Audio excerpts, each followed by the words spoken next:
Garder Apple Intelligence que pour les derniers modèles, c'est encore un coup d'Apple pour nous faire acheter le dernier iPhone. Alors, est-ce que Jean-Bernard a raison? Est-ce qu'Apple fait exprès de rendre Apple Intelligence uniquement compatible avec les derniers iPhones? On va voir que oui et non.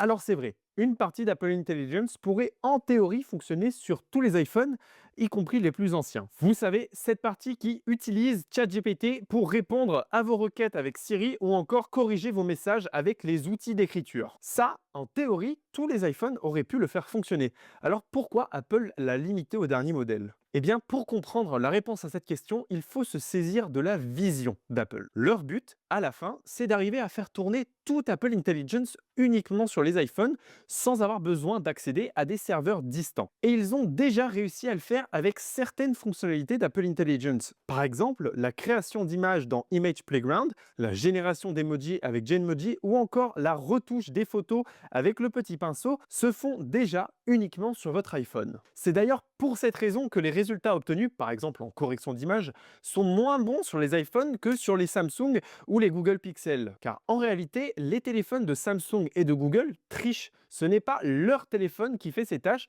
mais des serveurs distants, des super ordinateurs hyper puissants pour faire à la place du téléphone toutes ces petites modifications d'IA. Alors que l'iPhone, il fait tout de son côté sans avoir besoin d'aide extérieure. Et c'est pour ça que les résultats sont aussi différents. Apple refuse d'envoyer vos données ailleurs. Parce que d'une part, c'est extrêmement polluant, mais surtout, ça voudrait dire que pour être traité par de l'IA, ces données devraient quitter votre iPhone. Or, avoir des données personnelles qui quittent l'iPhone, ça va à l'encontre de l'éthique d'Apple, de leur philosophie en matière de gestion des données et de la vie privée. Ils préfèrent donc adopter cette approche plus sûre, plus écologique, un tout petit peu moins performante en faisant tout directement sur l'iPhone.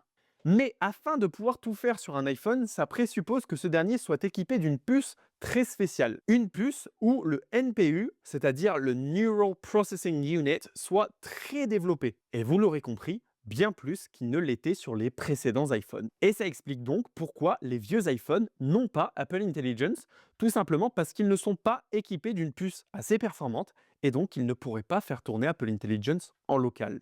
Donc non, intégrer Apple Intelligence sur les derniers iPhones, ce n'est pas juste un coup de pub pour vous faire craquer pour le dernier iPhone. C'est aussi et surtout une nécessité si Apple veulent pouvoir conserver et continuer d'appliquer leur philosophie en matière de sécurité et de gestion des données. Merci à David Mavivana de s'être abonné à mon compte il y a 2 minutes.